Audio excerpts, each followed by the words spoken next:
Hello guys, this is AGTechTube with another quick tutorial. In this tutorial I am going to show you how to sort your files by the sizes in Google Drive.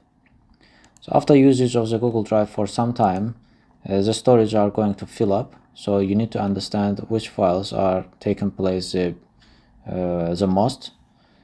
So on the left tab, go to storage, and here in this list you will see the files are sorted by the sizes from bigger to smaller. You can also press to here for sorting with the sizes starting from smaller to larger. Okay guys, this is a pretty straightforward process. As always, thank you guys for watching the video. Please subscribe to my channel if you wish to see more of such content. I'm looking forward to catch you in my next videos.